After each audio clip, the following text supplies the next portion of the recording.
Shalom saudara-saudari yang terkasih. Baik, di sini kami dari kelompok 7 akan bercerita sedikit mengenai sejarah singkat dan biodata dari Santo Thomas. Saya Mailani Mary Maria Florence. Saya Melentia Winsi. Saya Maya Ritwani. Saya Linda Pitronila Nipah. Dan di sini kami akan bercerita bagaimana sejarah singkat atau biodata dari Santo Thomas. Santo Thomas adalah salah seorang dari ke-12 murid Yesus menurut catatan keempat Injil dan Kisah Para Rasul. Nama lainnya adalah Didimus, yang artinya orang kembar. Lahir pada abad pertama Masehi, Galilea.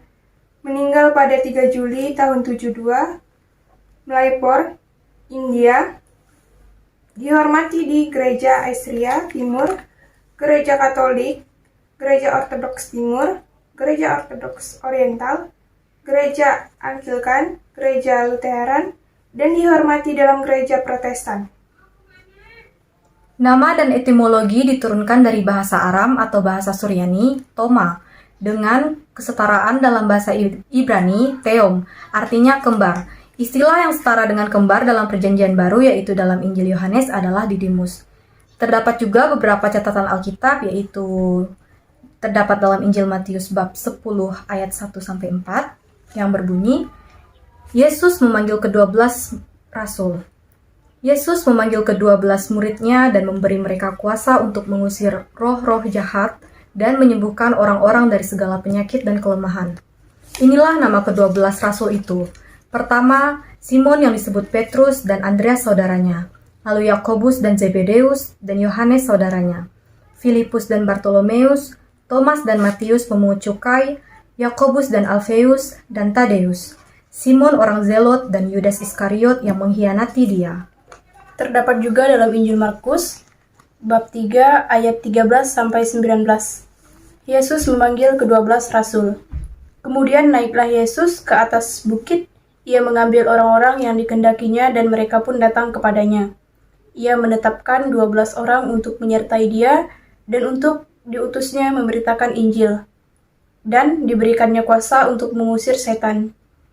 Ke-12 orang yang ditetapkannya itu ialah Simon, yang diberinya nama Petrus, Yakobus, anak Zebedeus, dan Yohanes, saudara Yakobus, yang keduanya diberinya nama Boanerges, yang berarti anak-anak buruh. Selanjutnya Andreas, Filipus, Bartolomeus, Matius, Thomas, Yakobus anak Alfeus, Tadeus, Simon orang Zelot, dan Yudas Iskariot yang mengkhianati dia. Terdapat juga di Injil Lukas, bab 6 ayat 12 sampai dengan 16. Pada waktu itu, pergilah Yesus ke bukit untuk berdoa, dan semalam-malaman ia berdoa kepada Allah. Ketika siang hari, ia memanggil murid-muridnya kepadanya, lalu memilih dari antara mereka ke-12 orang yang disebutnya rasul, Simon yang juga diberinya nama Petrus dan Andreas, saudara Simon, Yakobus dan Yohanes, Filipus dan Bartolomeus, Matius dan Thomas, Yakobus anak Alfeus, dan Simon yang disebut orang Zelot, Yudas anak Yakobus, dan Yudas Iskariot yang kemudian menjadi pengkhianat. Terdapat dalam Injil Yohanes, bab 11 ayat 16, lalu Thomas yang disebut Didimus berkata kepada teman-temannya, yaitu murid-murid yang lain, marilah kita pergi juga untuk mati bersama dengan dia. Terdapat juga dalam Injil Yohanes yang lainnya bisa dilihat dalam Yohanes bab 14 ayat 5. Perkataan Thomas yang disampaikan saat perjamuan malam terakhir merupakan respon atas pernyataan Yesus mengenai kepergiannya untuk menyediakan tempat di rumah Bapa, dan para murid akan tahu jalan ke situ, yang dicatat dalam Yohanes bab 14 ayat 2-4. Dan terdapat juga dalam Injil Yohanes bab 20 ayat 24-28 dan Yohanes bab 21 ayat 2. Terdapat juga dalam Kisah Para Rasul, bab 1 ayat 13. Setelah mereka tiba di kota, naiklah mereka ke ruang atas, tempat mereka menumpang. Mereka itu ialah Petrus dan Yohanes, Yakobus dan Andreas, Filipus dan Thomas, Bartolomeus dan Matius, Yakobus bin Alfeus, dan Simon orang Zelot, dan Yudas bin Yakobus. Thomas dan kekristenan di timur.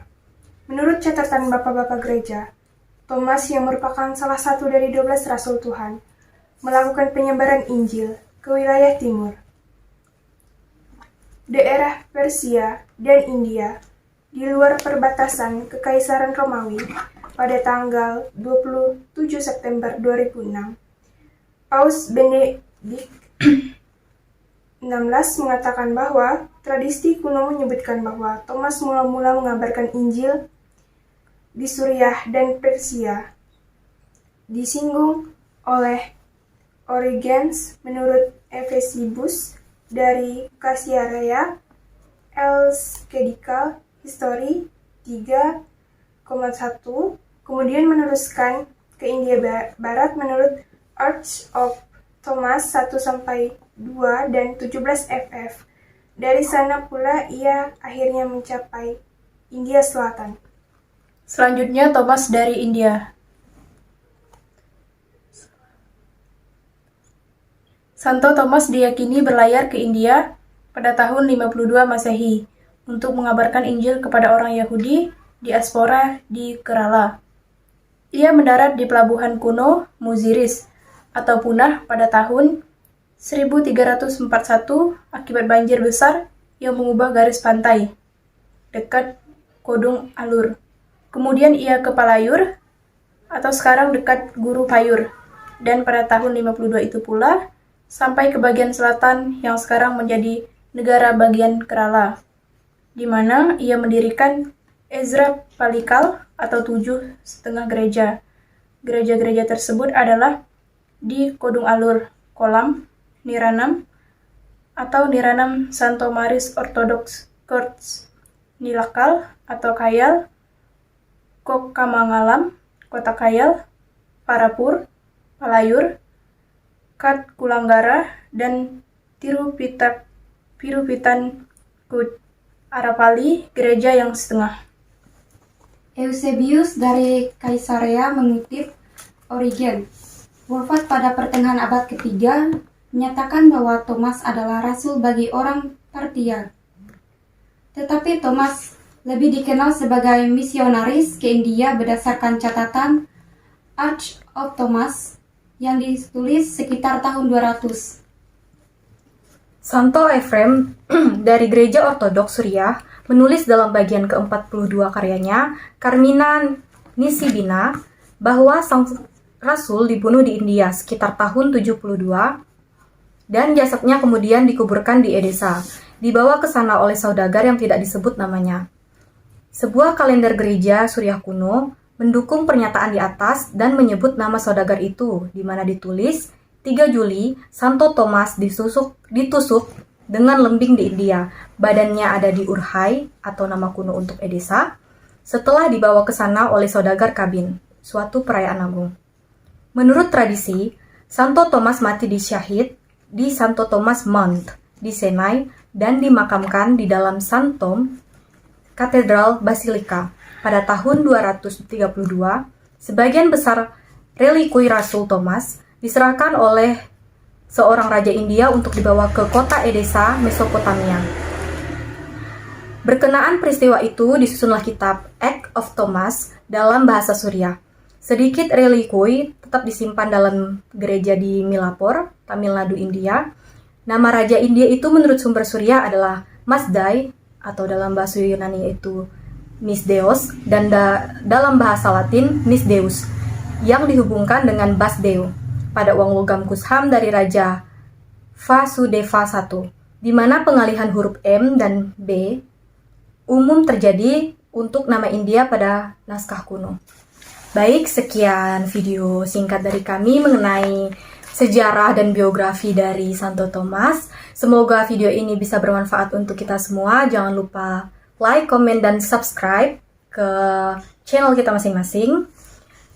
Shalom, saudara yang terkasih.